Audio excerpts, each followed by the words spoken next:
A Layman Looks at the Government by H.P. Lovecraft. As 1933 draws to its close, there is, sonorously audible in the United States, that very familiar and sometimes well-justified murmur of criticism, which always besets the government in power. It is well that a government should be accountable to the more thoughtful of its people, and consequently well that the right of free criticism should be upheld so long as it remains untranslated into obstructive action during crisis. At the same time, it is equally important that criticism itself be criticized. That's the Parmenides thing, right?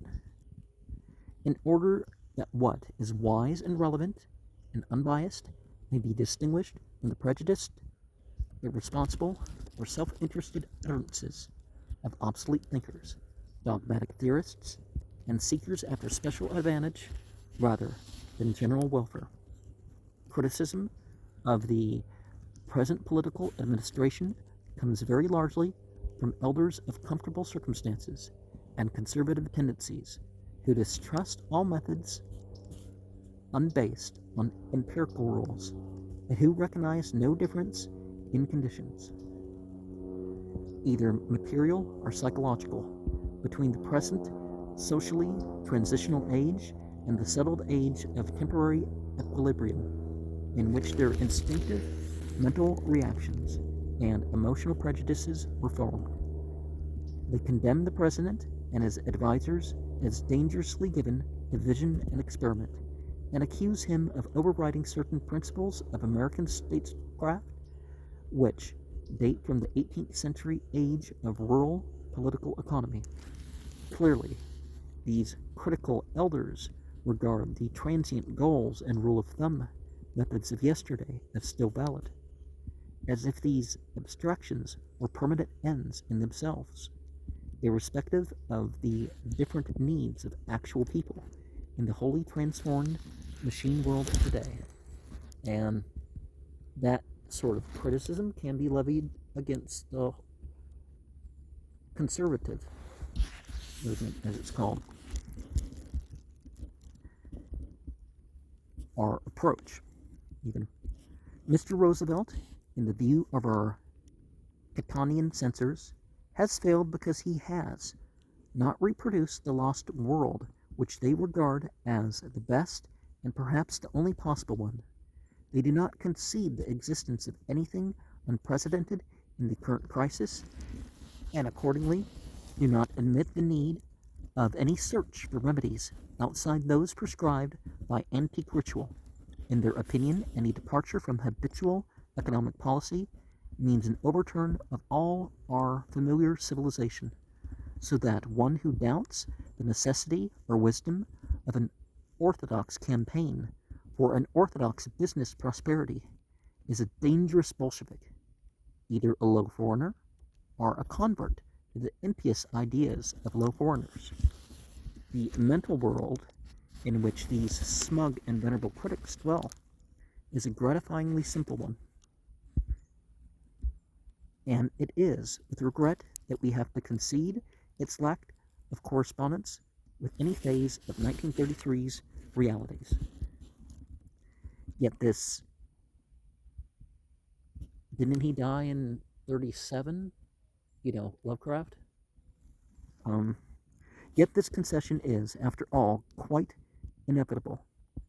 The disinterested minds of today cannot escape a recognition of the major changes now occurring in Western civilization's economic fabric.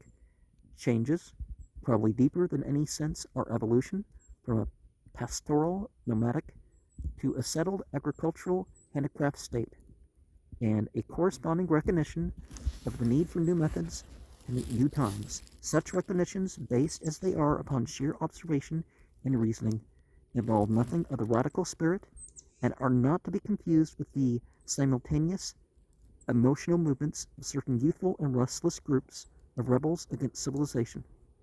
Rather do they represent that fundamental conservatism which springs from cool perception and calculation instead of from mere feeling, and which forms a sane central position between that of the past hypnotized elders and that of the dream-addled iconoclasts. For be it known that the sober recognizer of the new economic age is no friend to the artificial new values, crazy interpretations of science, bull-headed modern orthodoxies, and hysterical repudiations of tradition, which form the contemporary radicals' naively swallowed ideology, not less than the old-time banker, merchant, and manufacturer does. He despise and repudiate these unmotivated, emotional fashions of the moment, and seek to preserve as an unbroken stream that overwhelming bulk of the old European cultural tradition, which will continue to be valid under any conceivable regime of normal evolution. I, who offer these frankly unscholarly layman's comments on the changing order and the American manner of meeting it, I believe that I am, despite a total departure from the plutocratic orthodoxies of self-titled solid men, an almost complete antithesis of the youthful, exotic, and emotionally excitable type whose designs on civilization the elders may well fear. The views here given are those of a native Anglo-Saxon American in his 44th year, the product of an unmixed Protestant, Republican, conservative heritage, and a legatee of New England's sensitive respect for unbroken tradition and for the fruits of European thought, scholarship, and cultivation, though of literary rather than of mercantile interests, I am as strongly opposed as any oil baron or retired grocer to any upheaval of the basis of American life and ways, and am an utter foe of the new and artificial values of Bolshevism. Indeed, it is my opinion that the psychology best fitting man to extract the maximum value from life is the leisurely, individual, non-calculative, non-quantitative, non-mechanical, unmercenary psychology of modest living, disinterested thought, keen appreciation of intrinsic excellence, and unbroken folkways which characterizes certain materially simple stages of agrarian aristocracy more than any other social order. Not, of course, that I consider agrarian aristocracy as a workable or even desirable order at the present stage of human development. The point is that my economic views are entirely disinterested, evidence being received and appraised as evidence irrespective of its social bearing or of whether I like it or not. This, I believe, is equally true of most other conservative recognizers of a changing financial structure, both my fellow laymen and those whose greater knowledge and experience qualify them to accomplish things as well as to hold opinions. The attitude in question is perfectly open one, free from capricious orthodoxies at either end. On the one hand, it ignores the irrelevant supernatural assumptions of the elders, whilst on the other hand it rejects the intricate Marxian mythology of modern radicals. It takes mankind and the universe as a set of natural phenomena and tries to interpret trends and values on a purely rational is or isn't basis. What then shall I say of the American administration and of those who assail it as tending toward the socialization of national resources? Just how effective or ineffective the remedial measures at Washington are is something a layman of my economic ignorance can scarcely appraise. But when I hear criticisms, I am always curious to know what angle they proceed from. That is exactly what is expected in view of the unprecedented nature of the problems concerned and the obvious impossibility of surmounting them except through a process of experiment, trial, and error. I tend to wonder what standards and objects the critics have in mind, whether they do not perhaps yearn for a restoration of something which never can be restored and which it is not even desirable from a broad human standpoint to restore. blind reaching after something which has benefited one personally, even though it may have caused endless harm to others, and may now be wholly unworkable in view of changed conditions and public attitudes, is characteristic of human nature. Hence the constant objections of the bewildered capitalist element to any measures designed to change the system under which they secured their inordinate profits and intoxicating power. But we must take their outcries with a grain of salt, remembering that what they call dangerous to American liberty, fatal to the recovery of our great and glorious prosperity and prestige and so on, may in truth be exactly what is needed to guarantee a certain amount of real liberty to those who never had it before, and to give a decent prosperity to those whom the showy surplus prosperity of capital kept in penury. I am one for whom the specter of socialization has no terrors. Indeed, the older I grow and the more I reflect, the more I am convinced that no industrial civilization can continue to exist except through the artificial government control and distribution of resources.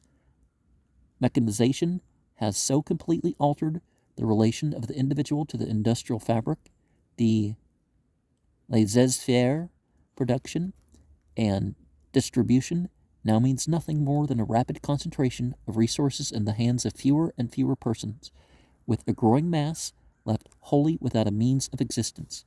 The revolutionary implications are unmistakable unless a plan can be found to guarantee a certain proportion of resources to everyone, and this can be done in no way other than the artificial spreading of chances to earn. Private business will not undertake this spreading because the sole object of such business is inordinate profit. Therefore, it must be undertaken by some force not primarily interested in profit. Government regulation of private business might work if capitalists would be satisfied with the lesser profits secured. If, on the other hand, private businesses will not carry on with such curtailed profits, then business must be taken over by the community as a whole, that is, the government, and operated for motives other than profit. Thus, socialization is not a bogey which obtrudes itself into an idyllic paradise of happy individualism and makes trouble. It is rather a very likely and probably necessary way out of a very bad situation, an inevitable rescuer from the chaos of a communist revolution and the ruthless destruction of cultural values which such an upheaval would bring. It seems to me that the fear and aversion with which some persons, these of course not self-interested capitalists, regard the coming evolution toward managed economics is based on the wholly groundless belief that such a change involves tragic social and aesthetic cataclysm like Russia's. This is a typical example of loose thinking by causal association rather than by analysis, because one nation had a change accompanied by a cataclysm. These people fancy that all changes in all nations must carry cataclysms in their wake. Actually, of course, the very reverse is true. Indeed, those most anxious for successful evolution are eager above all things to avoid the cruel suffering and cultural waste inherent in a literal application of idealistic equalitarianism and of the orthodox Marx-Lenin ideology, formulated, codified, and applied by the Russian Bolsheviki.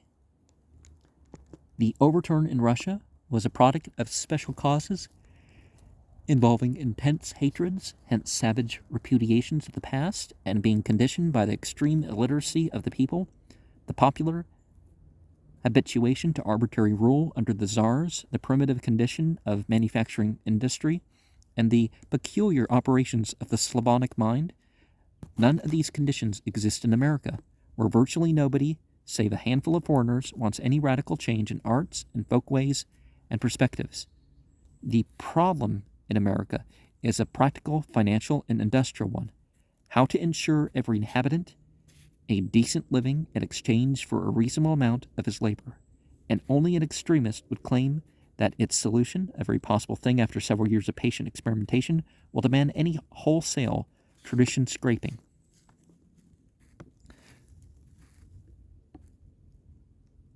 If you look at what Muhammad did he criticize people for Arab ways? Did he uphold Arab ways? It wasn't, things weren't lifted up or condemned upon either, or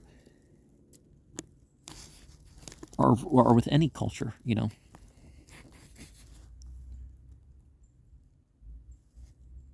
The one thing which will have to perish is the existing business system. The present concepts of large-scale, unsupervised private property and individual profits, but only a very narrow thinker could make the mistake of identifying this overturn of one isolated phase of our civilization with a general overturn of the whole civilization itself.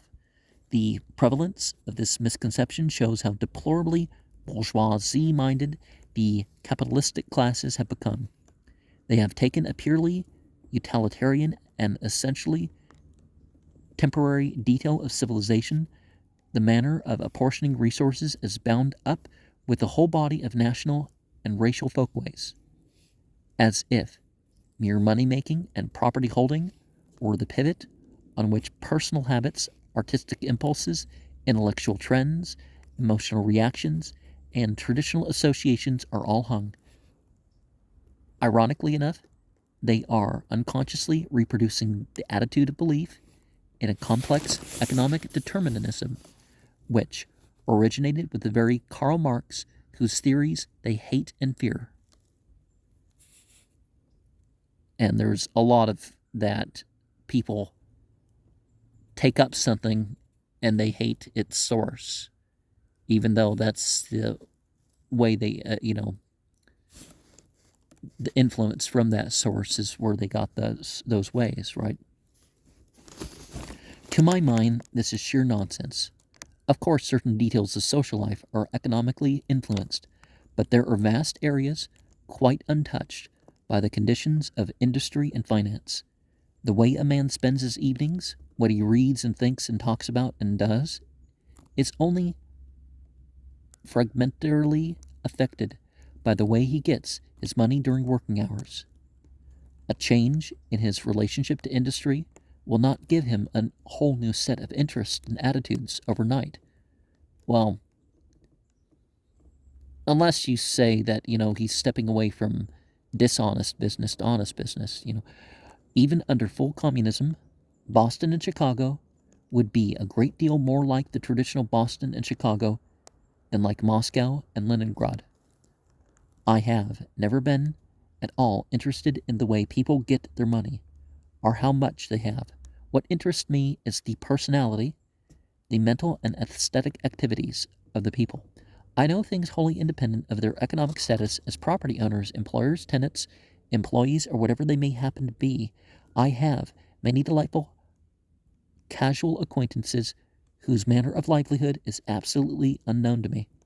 They know and talk about interesting things and what more is necessary.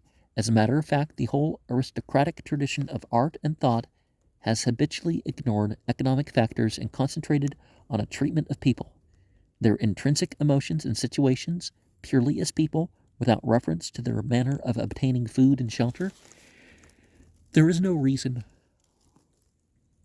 why the future mainstream of aesthetics and philosophy should not continue this tradition under any normal system of economic distribution. It does not matter what happens to property so long as individuals are guaranteed an ability to live dignifiedly and personally independent with enough resources to continue the proper, not luxurious, amenities and refinements of a civilized life on a modest scale as we know it today. And there is no reason to assume that the Anglo-Saxon people would even for a moment consider any system jeopardizing the existence of this kind of life. The only things in America slated for change, except in case of a violent revolution, such as a year more of Hooverism would have precipitated, are economic things which will not disturb the foundations of life and traditions at all. If people will keep their heads and remember that excess property and specific business methods are only trifling details, nothing of any value is imperiled. When pompous financiers and constitutionalists like the Honorable James Madison Beck whimper about the undermining of Americanism and the loss of freedom, they are merely staging a meaningless demonstration about trifles. The Americanism and freedom they whine about mean nothing more than certain technical business principles of the last century which enable 2% of the population to corral 80% of the national resources and condemn an ever-increasing minority to unemployment and starvation. One fundamental error of the bewildered reactionaries is to consider the now passing economic order a good one. It may be by chance have been good to them, but for the race as a whole it was nothing which need be lamented. It was a makeshift, the best that could be devised for the time being, but it involved a frightful amount of waste and savage cruelty. The sufferings of the oppressed and impoverished classes have always been carefully hushed up in polite circles, but they have long been dangerously acute. All are smug, solid men, and best citizens have habitually condemned thousands to slow starvation and hundreds to actual death through industrial policies designed to give a few luxurious stockholders the added profits, enabling them to keep 3 motor cars instead of 2. This sort of thing was possible as long as the masses were kept in awe by religion and other vestigial atmospheric relics of the feudal period, and as long as they were not pushed too far. It could not, however, be expected to last forever. And now the masses are being pushed too far.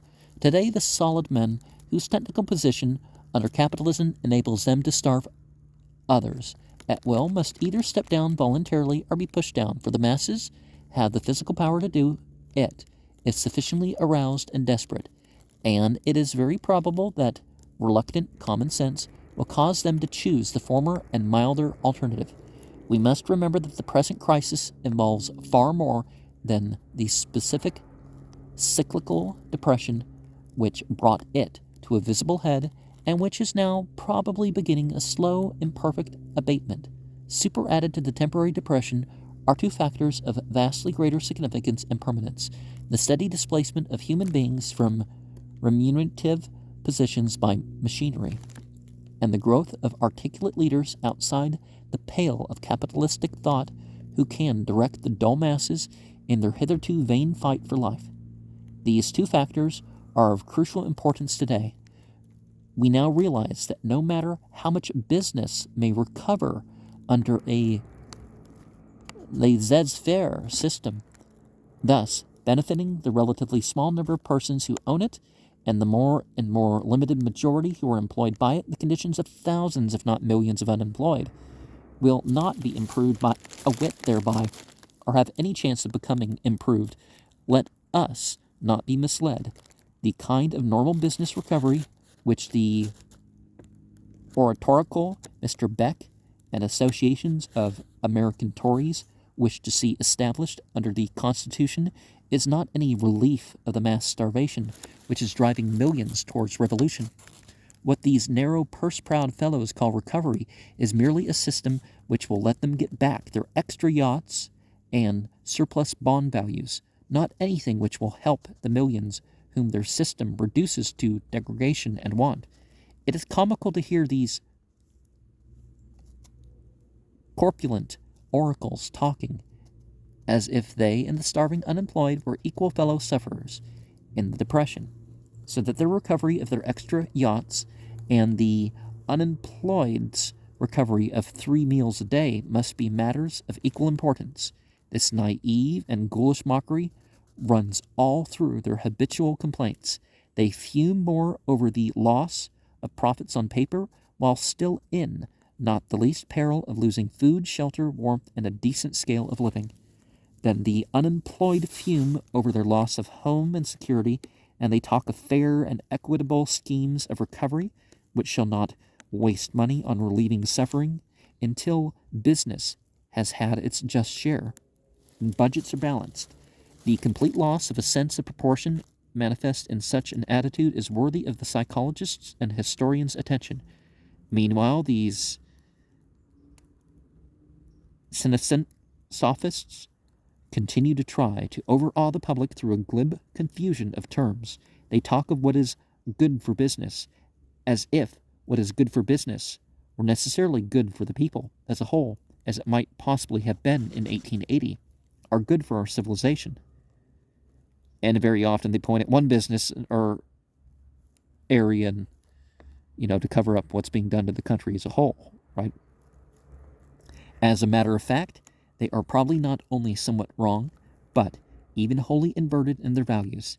It is very likely that the benefiting of private business has become, in a fully mechanized industrial order, a positive evil to the general population.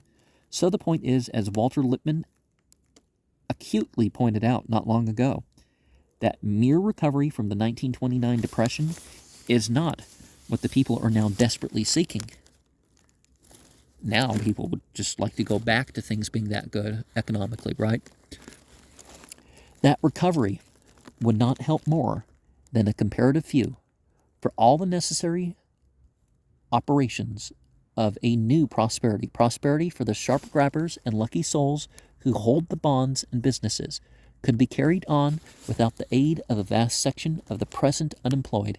Even in 1929, before there were about 1 million unemployed in America, perhaps more, the people do not want any recovery which will merely restore this imperfect balance, and even this balance could not be fully restored because of the advance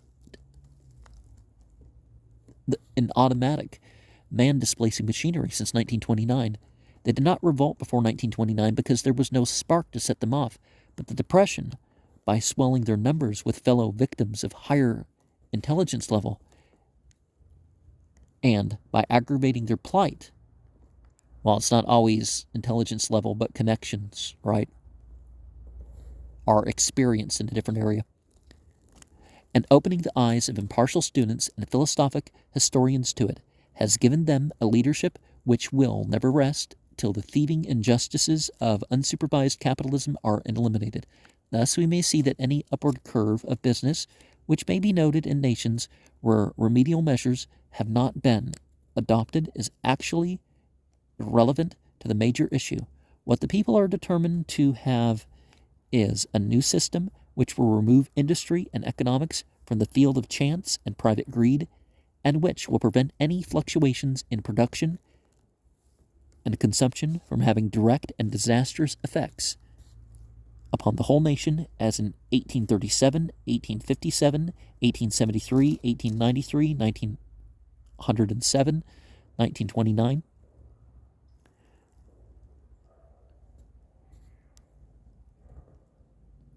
Now we'd have to say what, 1987, was it 2008 was the other one, or was it 2007? Anyways, 2021 and on, as far as I know. A new system in which the social good will come before private good, and in which no one will be permitted to starve, whilst enormous resources lie by unused or selfishly guarded. Well, a lot of people in America starve surrounded by food because they got lost, like in the woods or something. It's best to educate people about the local food. Are wantonly destroyed in an effort to raise prices under the capitalistic system. It is inconceivable that the physically influential masses, led by the impartial intellectuals who now appreciate the tragic hopelessness of their plight under unsupervised capitalism, will tolerate any permanent economic policy less favorable to them. Thus, the present administration is not merely trying to pull the country out of a temporary depression. It is trying honestly and desperately, with a spirit of intelligent experimentation, and in spite of all the backstabbing of the recalcitrants, to effect a reconstruction of the whole fabric which shall prevent future depression, save millions from starving, and forestall an otherwise inevitable social revolution. It is doing the only thing a sane and enlightened administration could possibly do in the given nation at the given time, that is, as to objects. As I said before, I am not enough of an economist to judge how well or how clumsily these objects are being pursued.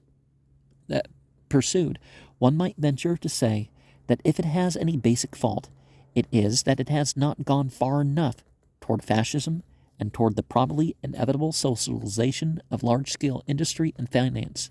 But this deliberateness is very easy to excuse, especially in view of the prodigious reactionary pressure exerted against the government. What the people must get used to is a world with material luxury, the luxury of superfluities cut down. The resources of the nation as a whole logically belong to the nation itself and not to any single member. It must be for the nation to say when individual holdings, loans rather than possessions, must be reduced in order to spread resources banish starvation. Industry must be primarily a government function, conducted for service and not for profit. The starving of millions while others flaunt superfluous wealth is something which no realistic government can be expected to tolerate. Well, unless we realize that the governments tend to be controlled by those people, and the people that we don't quite notice that are going through things like that.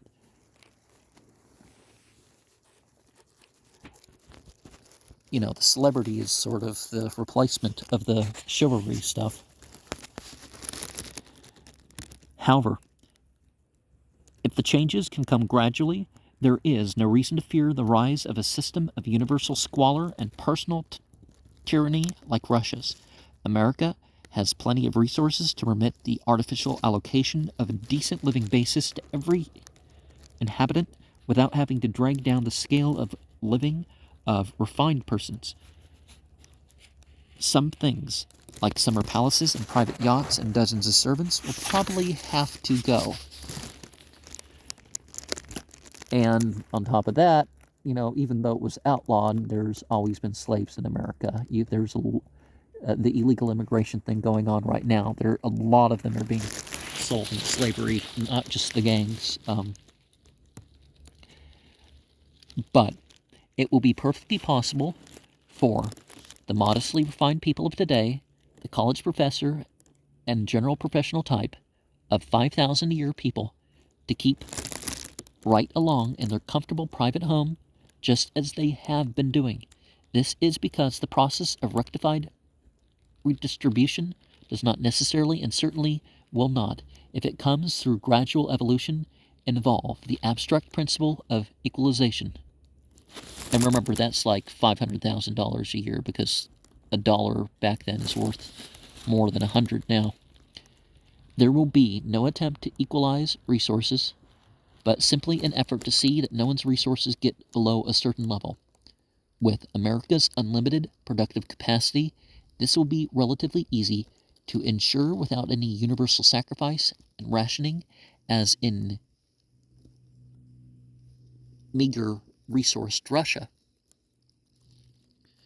As for sources of the needed change, it is my opinion that, as in other historic instances of economic upheaval and transition, the academic classes and the old aristocracy, eager for the avoidance of a revolution destructive of cultural values and relatively indifferent to the welfare of exaggerated private fortunes and business enterprises, will ultimately align themselves with the policy of reconstruction and fascism, leaving only the moneyed bourgeoisie element to defend reactionary laissez-faire capitalism. Even now we see that the tendency, as it is the university element, and gentlemen of family and heritage like Sir Oswald Mosley in England and F.D. Roosevelt in the United States, who actively lead the quest for a workable social order, indeed the salvation of society, really depends on the faithful and diligent services of disinterested gentlemen, since the inflamed masses without leaders can only tear down without building up. The people as a whole are densely and hopelessly ignorant. Mere blind forces, either cowed to silent suffering or bursting into resistless fury under too much goading. Hence, democracy is and always has been and will be a joke or a tragedy. Salvation rests wholly with the trained man of vision and cultivation, without the profit motive, namely the fascistic leader.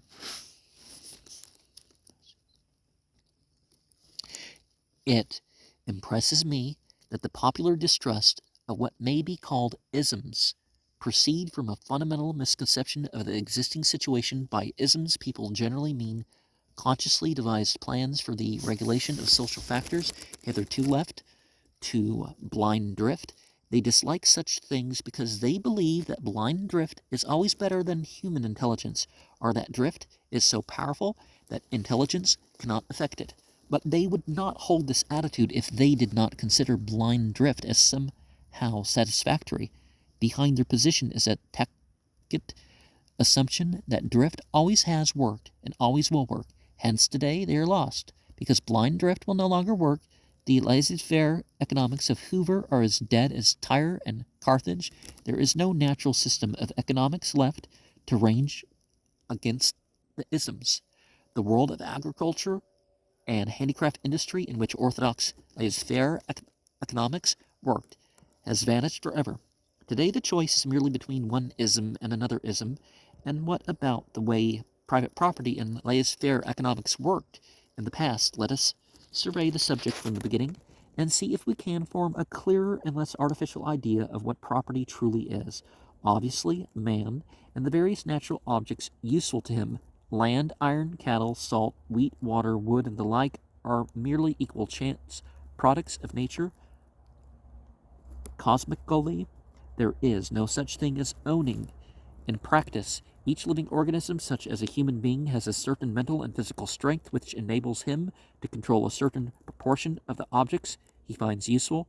Those which he can grasp and hold, despite the efforts of others to seize them, are his property. Property is then simply what any individual can grab and hold under a given set of environmental conditions.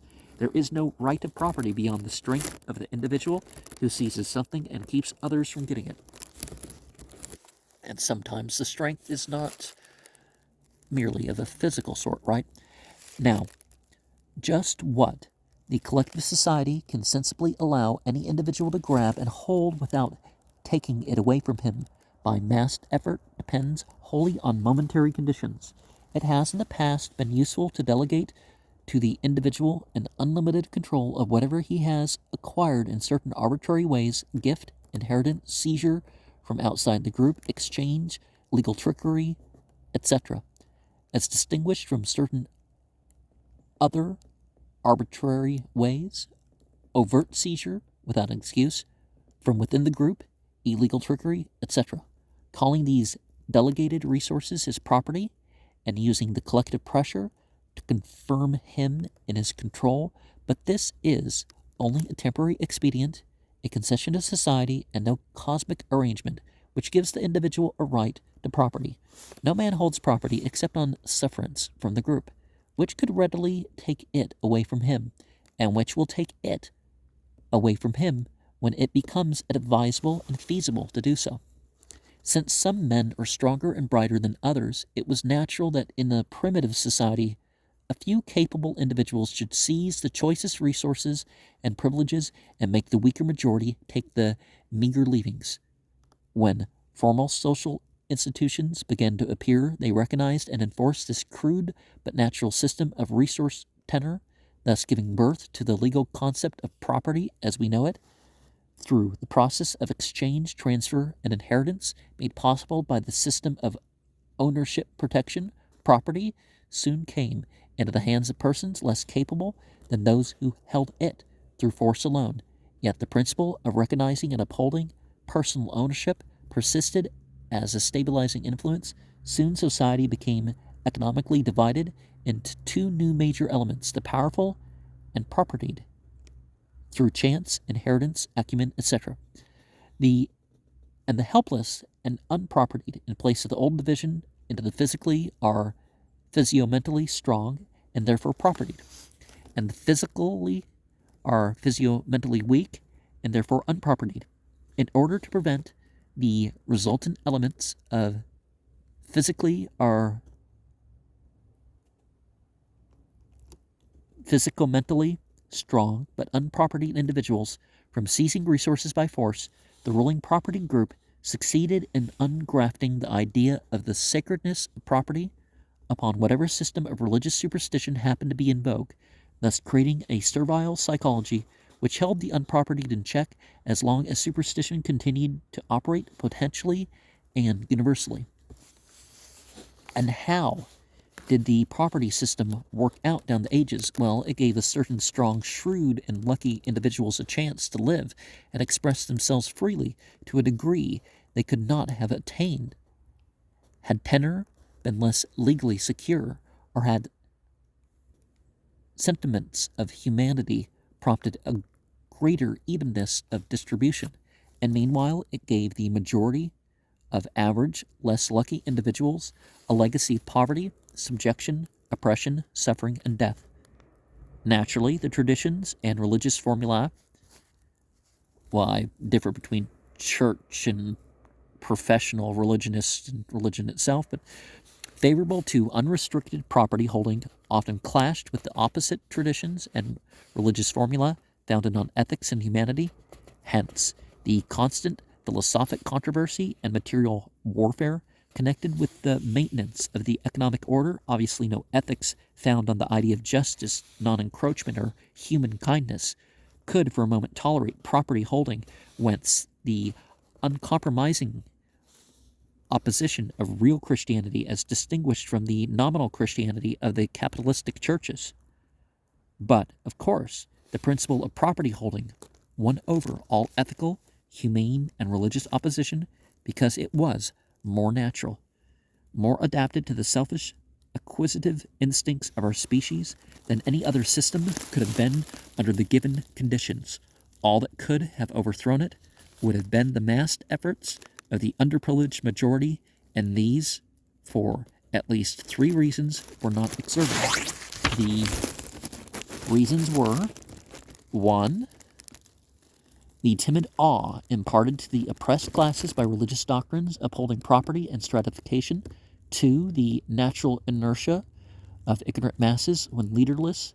And 3. The fact that in a state close to nature, the sufferings of the oppressed, largely a rural peasantry, with only a microscopic urban proletariat and virtually no unemployment, were not nearly as desperate as in that latter state of factory and mine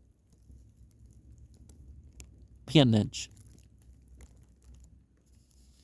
With its frequent and increasing unemployment, which has finally roused the victims almost to the bursting point, even had the institution of private property been overthrown in the past, the results of the change to a system of just rewards and humane relief would not have been likely to remain permanent. The more intelligent and enterprising of the equitably endowed mass, themselves greedy, would soon have secured special rewards for themselves in the absence of an advanced and complicated checking technique, taking advantage of the natural trend in this direction, the lack of that utterly desperate resistance which the acutest suffering brings, and the virtually insuperable difficulty of maintaining a regime of justly proportioned rewards and relief for all on a civilized level at a period when administrative science was crude and resources so limited, owing to the absence of quantity production, that any approach to wide distribution would have reduced even the most useful and thus most highly rewarded individual's share to an unsatisfying minimum. Lack of psychological knowledge as affecting the selection of men for tasks and the determination of equitable wage equivalents for services rendered would also have tended to wreck a system based on justice or humanity. And 2, it would have taken a full generation to provide leaders, well trained enough to conduct industrial processes effectively. In short, private property, inequitably and capriciously allotted, was a virtual necessity in the agricultural handicraft age now closed. There were not enough resources in existence to go around humanely to everyone, and yet to leave anybody with a decent share, and too little was known of varying human capacities and administrative science to maintain any equitable system of rewards. Equalization or any sort of rational evening up would have meant merely chaos. a destruction of anybody's chance to rise above a level of hard labor and inadequate resources, and the eventual birth of a fresh system of practical, effective injustice as dictated by human greed. It is this circumstance which caused honorable and ordinary humane men to uphold the system of inequitable and arbitrary private property in the past, despite the perennial protests of idealists. They knew that unless some individuals were emancipated from want and hardship, as could be done only through giving them a plenitude of resources, whilst others starved, and letting them enjoy a leisure based on the slavery of others, the race could never utilize the maximum mental and aesthetic potentialities or evolve concepts, folkways, and traditions in any way appropriate to the biological status of the species. Concepts, folkways, and traditions eventually coloring even the lives of the masses, unable to create or fully share them. It was a question of either letting the race forge slowly ahead through the sending out of small detachments ahead of the main mass, or blocking all development through an idealistic suppression of the one process capable of effecting it. Thus, the aristocratic attitude needs no apology. It was the only sensible perspective of its period, and made possible the evolution or refinements which color the lives of increasing numbers of people today. It was the great civilizer and standard setter, the one influence which started the disinterested, non-economic quest of excellence for its own sake. If some people had not been allowed to rise on the bent backs and corpses of slaves and famine victims, the race as a whole would never have gone far from the primitive state. That is the inherent cruelty and wastefulness of stark nature, a nature which knows nothing of the ethics and sentiments and values and efficiencies that chance vicissitudes have suggested to the human brain. Whatever richly rewarding quality human life has in our civilization, it owes to the past existence of a system of individual privilege based on injustice, cruelty, and in view of the outward claim to Christianity, hypocrisy.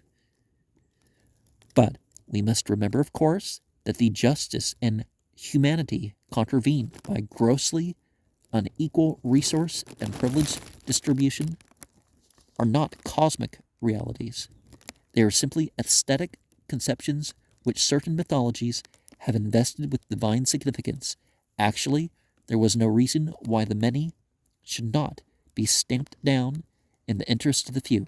The masses have no right to fair and humane treatment until they are physically able to demand and secure it.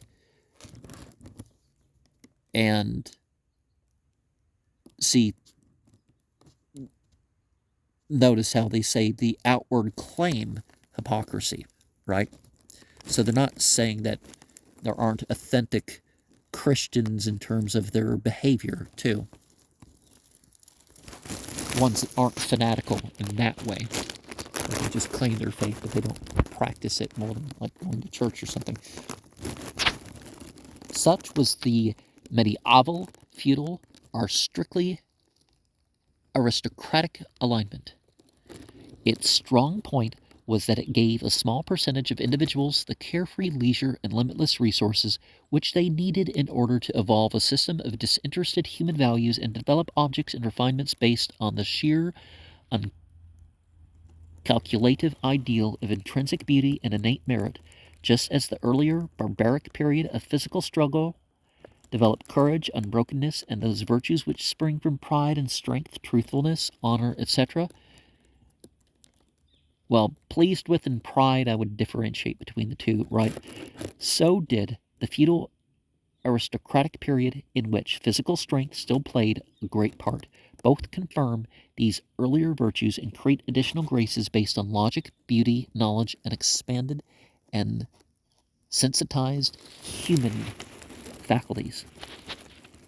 Its weak point was that its rewards were not connected in any way with the services rendered or with personal merit. Either strength or intelligence, inheritance, and favor had caused the seats of influence and wealth to be filled by those who had not personally won a right to them, so that only by chance and through the relatively slight influence of heredity, plus the still rarer cases of strong men who forced their way up to privilege from obscure oppression, were the right men ever in the right places? Of course, so vast is the transforming and developing effect of cultivation on the individual, the privileged classes were infinitely more capable than the non-privileged, that everyone knew that this added capability came from superior education chances, not from superior personality. With the growth of logical reflection and the decline of superstition, it was felt vaguely and subtly ridiculous that some men, arbitrarily chosen, should have privilege, whilst many obviously better men were choked down. Awe and confidence in the system wore off. It had become too artificial to last, and nature, using the same method as when society was at first founded and stratified, staged and overturned. Once more, the naturally strong and shrewd and enterprising forged to the top and seized the bulk of existing resources, whilst others slaved and starved, but this time the seizure was less statically and superstitiously perpetuated. Arbitrary privilege was declared void, and a criterion of privilege based on acquisitive power operating under equal opportunity was established. The field was to be made nominally equal for all men to grab and hold according to their natural endowments, so that there would no longer be a static aristocracy, although of course the successful grabbers would do their best to found one through their children, but simply an open arena in which the shrewdest men would hog the resources until knocked down or knifed in the back by still shrewder men. Dog eat dog, and devil take the hindmost. This was the bourgeoisie commercialism of the phase of civilization just ending. And how did this new phase compare with the old aristocratic phase which it displaced? Its primary advantage was that it was closer to nature. The men hogging the bulk of resources were generally more representative of the race's naturally capable element than had formerly been the case. This not only enabled them to be more efficient planners, but removed the feeling of ridiculousness and extreme injustice associated with aristocracy. The masses tolerated the plutocrats more freely because they felt closer to them than they had felt to the aristocrats. They felt that any naturally capable man might work upward into the resource-grabbing class.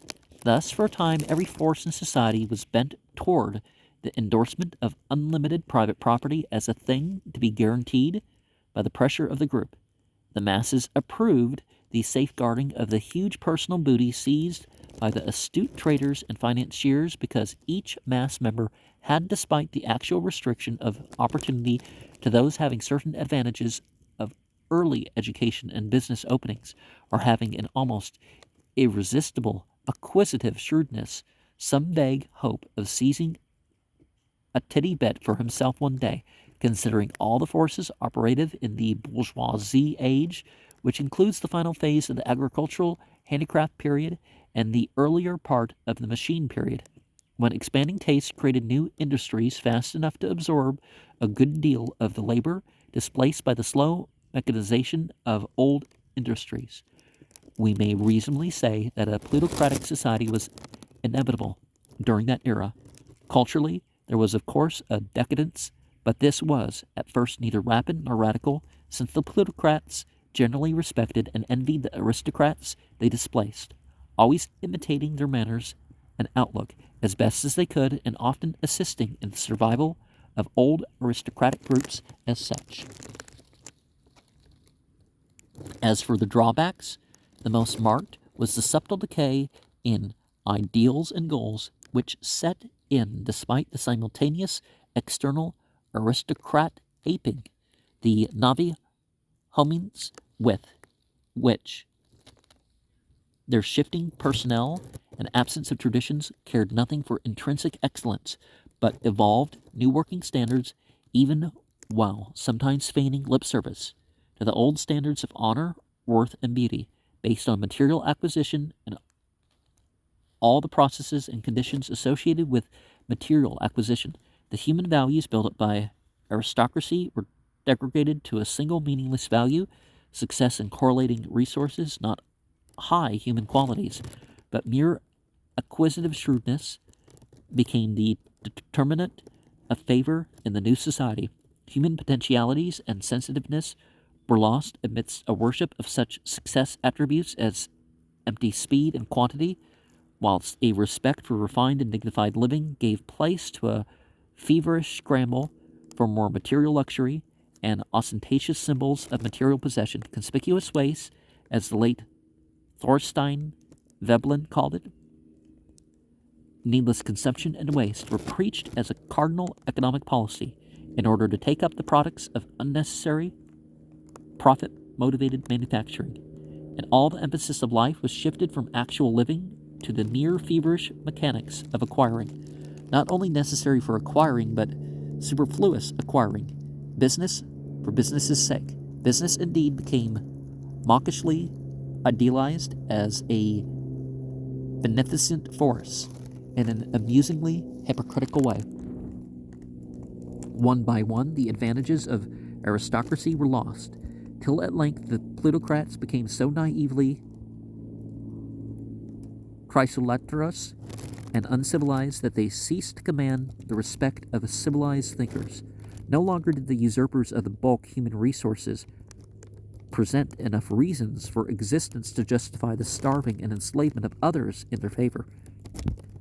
From this period onward, the hitherto inarticulate masses began to have sympathizers among the intelligent and educated sympathizers who deemed mass oppression too high a price to pay for the upholding of a privileged class less and less worth its salt.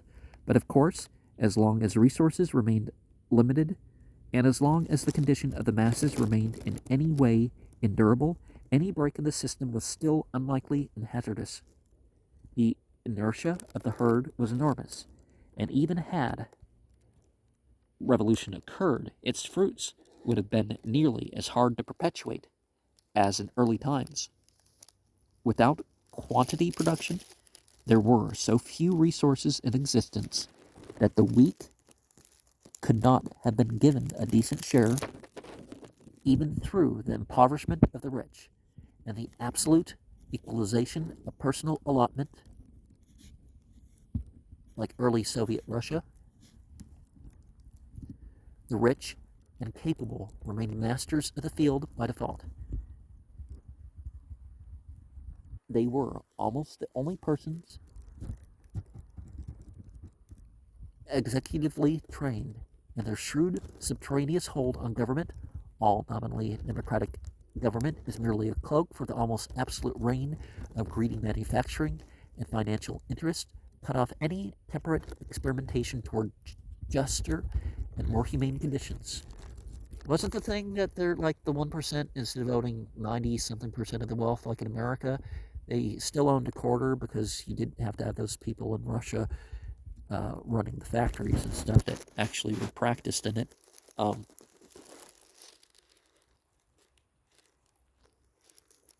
the plutocrats were, by the second decade of the 20th century, manifestly in decadence.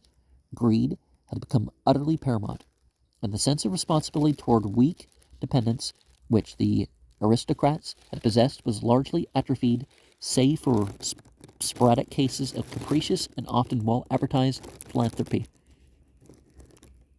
Callousness and oppression toward the masses became exaggerated to the point of murderous grotesqueness, egged on by a steadily increasing mechanization which made the resource holders more and more independent of their slaves and victims.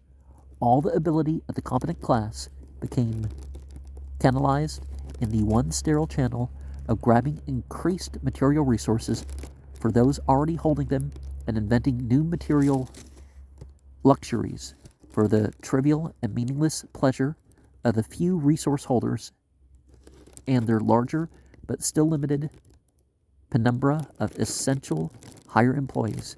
Meanwhile, the natural growth of mechanization made more and more persons become permanently unemployable and dependent on grudging and capricious charity to save them from starvation, whilst the suffering from cyclic depressions became acuter and acuter. This caused the plutocrats no worry, so that they were still ready to defend their booty to the limit and turn off all protests with the Menenius Agrippa's fable of the belly and the members. When at last their top-heavy system began to react against themselves, their seizure of all resources and their creation of a growing pauper class gradually impaired their consuming public so that their corralled resources became less and less negotiable for profit. The most they could do was to keep necessities hoarded away from those who were perishing for lack of them, or to destroy necessities outright to increase their price. Depressions became deeper and more frequent, and recovery from each one became less and less complete so far as the whole people were concerned. Meanwhile, the desperation of the masses grew till revolution became their only hope of survival. Even without leaders, they were ready to burst into savage flame and annihilate all civilization, a civilization which had done so little for them and to which they consequently owed so little real allegiance. But now they began to have leaders, recruits from the capable class, who had become disgusted with its callous arrogance and distrustful of its right to preserve its status at so barbaric a cost. Of course, in an impersonal cosmos, the weak have no rights, hence the arguments of the old-time idealistic and Christian socialists were wrong. As before remarked, the masses had no right to fair and humane treatment, or even to survival, until they were physically able to demand and secure it. Now, however, it looked as though desperation and outside leadership were about to give the masses this physical ability. Hence, for the first time in history, the weak common man had a right to claim a share in the resources of the group which he either worked for or would have worked for it if not deprived of the opportunity. Simultaneously came the realization that quantity production was so increasing resources that it, at last, also for the first time in history, a fair and humane distributive system could be established without reducing each individual's share to negligibility. With this realization, the practical class of the masses became infinitely stronger, and by 1932, the actual achievements of Russia, despite the handicap of initial non-mechanization, had made it clear that such an equitable managed distribution was no mere vision, but a workable reality. The old sophistry of the capitalist that effective production and distribution could not exist without the profit motive was silenced once and for all. The unrestricted property system was getting shaky. Some new course was clearly needed, or else a rising of the oppressed would put an end to the whole regime. But what could be done? Could the masses be partly killed off, deprived of leadership through arrests for sedition, and allowed to starve?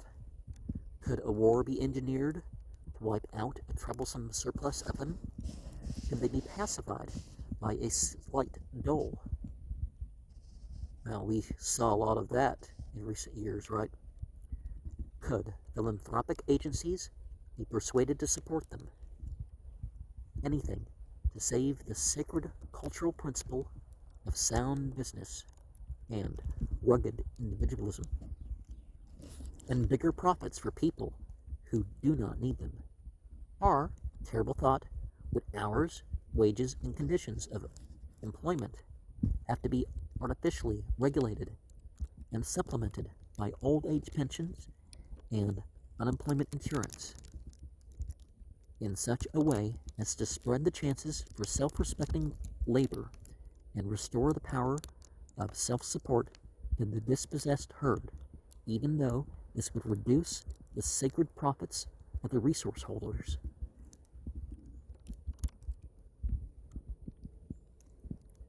And well, a lot of the artificial regulation sets it up so that people who do a good job don't get paid better, who do the more harder work and all that sort of stuff. So, yeah. So it can go both ways. This was the tragedy of the poor, harassed plutocrat in his final phase of power. As an unregulated, acquisitive force, his course was run. After a little more resource grabbing, the deluge, he had only three alternatives before him: to sit tight and get blown to pieces, Messrs. Hoover and Mellon's program, to regulate his own affairs and voluntarily spread employment and resources among the masses, Messrs. Ford and Swope's preferred program, or to relax his subterraneous pressure on government and allow disinterested planners to devise a sane system of social regulation and redistribution of resources, Mr. Roosevelt's program, that he seems, on the whole, to be choosing the third of these alternatives, since the second demands too much of human nature to ask, whilst the first has still more obvious disadvantages, is certainly to the credit of his good sense. After all, his compartment mind can grasp a few facts and relationships beyond the immediate technical processes of material acquisition, and so I believe he will gradually abdicate to a regime of planned social control of wealth as peacefully as the aristocrat once abdicated to him. After all, the plutocrat is no monster of a special breed. He is merely the average man, acting as any average man would act under the conditions of his special position. The fault is not in him, but in the obsolete social system which allows this special position to continue its existence. Hatred of the plutocrat, after the fashion of proletarian radicals, is a silly and illogical emotion. He was a natural product of his age and its accidental conditions, and we wish him a peaceful abdication, both for his own sake and for the sake of civilization.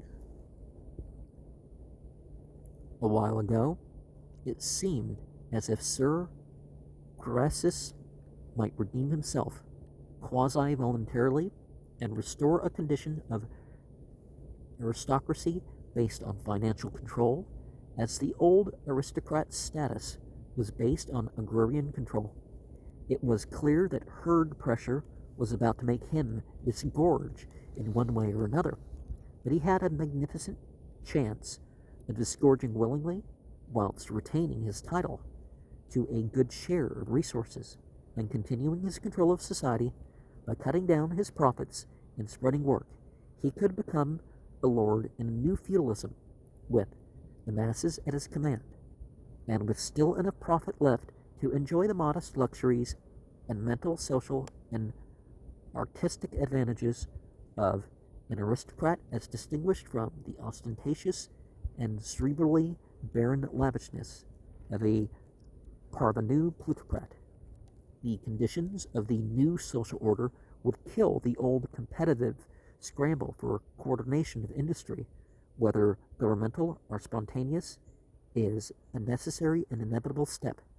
An insistent profit emphasis and leaving a few sharp leaders permanently at the head of all-powerful and all-embracing monopolies, these men's descendants in all probability would form an element of hereditary funded proprietors, soon developing into a leisurely aristocracy of trained political rulers with business affairs largely managed by a steward class.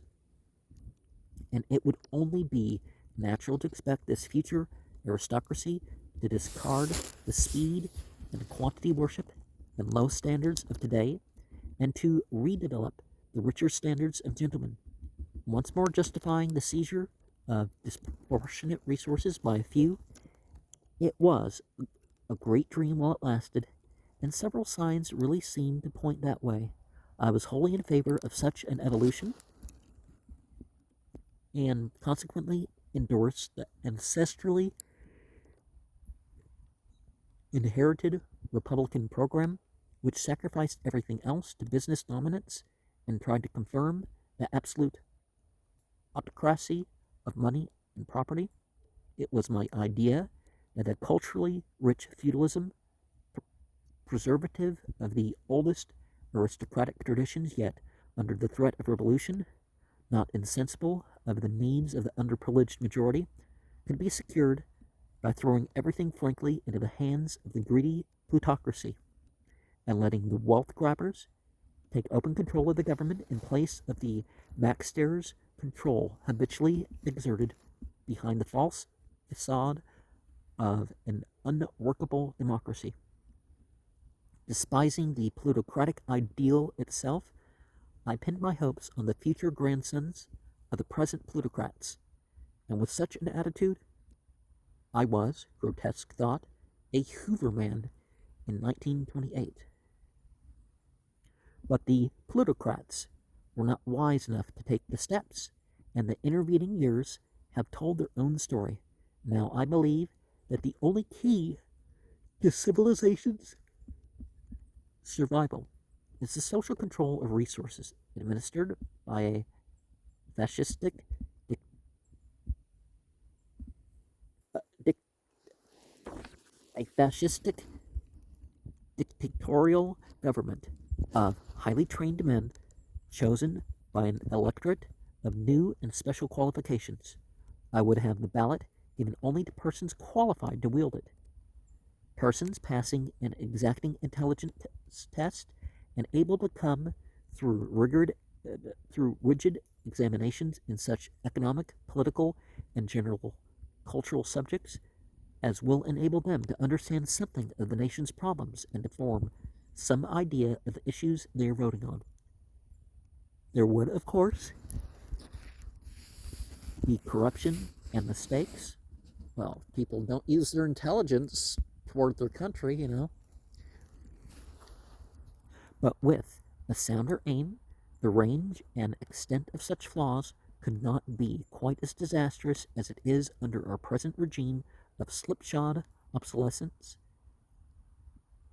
Just how far toward the complete socialization of property society must go remains to be seen, but it does not greatly matter, after all, just where the nominal title of resources may rest, so long as all the people are fed, housed, clothed, and made reasonably comfortable, whilst sensitive people are given the ability to enjoy a life of normal intellectual and aesthetic richness based on their own hereditary traditions. The problem is to remove money from its present position of supremacy in determining the status of the individual. In a realm of unlimited resources, it is absurd that the scramble for a livelihood should occupy the paramount place in human life that it now occupies. Future society under a rational, fascistic system might well be not only non-proletarian, but even aristocratic, with the competitive material struggle subordinated as an interest. It is likely that no opposition would be made to the setting of intellectual and aesthetic standards by those most naturally active in the given fields, and to the administration of government by those most obviously qualified. The population would tend to become stratified according to the natural intelligence, tastes, and education, and both individual endowments and hereditary associations, not financial or industrial status, would probably play a part in determining social position. A complete continuation of the best features of European tradition might be looked for in a fascistic state whose members would reject a special system of absurd artificial concepts fostered by Marxio-Leninism, the system of distorted science and freakish aesthetics which exalts instead of subordinating economics and industrial mechanism, which does not recognize the existence of disinterested art or knowledge, or indeed any sort of disinterested excellence, and which bases a whole way of life on a totally false concept of society as a biological organism, in which the individual is merely a negligible cell. One of my great grudges against plutocracy is that it drives so many of the younger generation into an orthodox Bolshevistic position of infinite menace to true civilization and the enjoyment of human potentialities. Those who oppose liberalization and uphold unrestricted capitalism through fear of cultural change are probably doing even more than the avowed communist to precipitate just the change they wish to avoid. The most recalcitrant plutocracy shows itself to be, the more dangerous will be the tendency for the younger generation of potential mass leaders to adopt, through sheer reaction, extremes of cultural iconoclasm, likely to prove influential in coming years. The way to stop this unfortunate and irresponsible drift is to offer some hope that a decent and feasible social order can be achieved under the continuous traditions of a Western civilization. All violent revolutions tend toward disastrous extremes, even when these are not desired by the masses involved. The herd is the tool of the leaders it submits to, and in America, the only probable leaders of a violent break are foreigners and their disciples who would steer a radical course wished by none but themselves. Now we see this with a particular movement taken over in 2015 and one started in 2013, bought and paid for by a foreigner, right? Well, a foreigner that was a World War II vet on the German side, but we can leave that to other time. But it's not about people being foreign or not, or being of a particular political system. It's kind of beyond all that. But it is impossible to exaggerate the dangers which lie ahead if moderate liberal thinkers are not allowed to ease the country legally and traditionally into a fairer, more humane, and more workable system of a truly American kind. Now, that's one of the things, too, is those in charge of influence are directing things one way. So that, in a way, counteracts what was said before. The people reacting against it, well, there is something slowly being done to change the society. As for what President Roosevelt and his associates are doing, all I can ask is, as previously suggested, what does anybody expect? In a field where no paths exist, a world whose determinate conditions have only lately came into being, it is the job of the President administration to discover applicable laws and invent workable techniques amidst all the handicaps that myopic, arthritic rule of thumb reactionaries, on the one hand, and irresponsibly venturesome theorists, on the other hand, constantly interpose. To fancy that an immediate anodyne could be worked out in the very first year is a piece of naivete which only a time of bewildering stress could possibly make general. Any sensible person knows that trial and error must go side by side with desperate and intelligent planning based on the known material and psychological elements concerned, and that even when a general principle is undoubtedly correct, as that of the NRA certainly is, a dozen honest, inept applications may have to be attempted before a practical, effective channel of operation is found. And NRA is the National Recovery Administration, not the other one.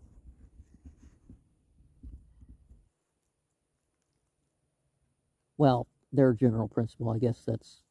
But anyways, the all-important things about an administration at this confusing juncture are its goal, its rationale, flexible willingness to experiment with astute caution in the face of new and baffling conditions, and the massed ability and experience of its personnel.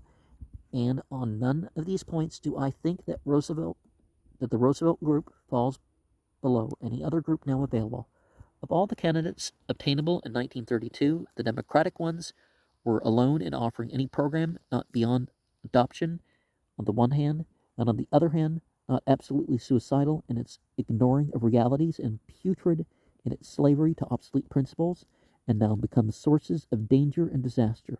I am, as I took pains to admit and emphasize at the outset, no economist, hence have absolutely no right to pass an opinion on any specific measure of the administration, but I can only ask whether many of the objectors feel really sure that they, or their chosen political representatives, could do any better in that vital task of social reconstruction, which means so much more than the stimulation of the very doubtfully futured single element known as private business. Personally, I think that the existing government has moved uniformly in the right direction, and that no other would have done as much. We cannot predict what lies ahead. It may be that the unimpaired maintenance of Western civilization is an impossible task, that Bolshevism or utter chaos is inevitable, but that does not affect our present duty to experiment constantly toward ways of preserving what is best in our existing heritage. Oh, well, that's a great thing to qualify it, right? Not just preserve your heritage, preserve what's good in it. All right.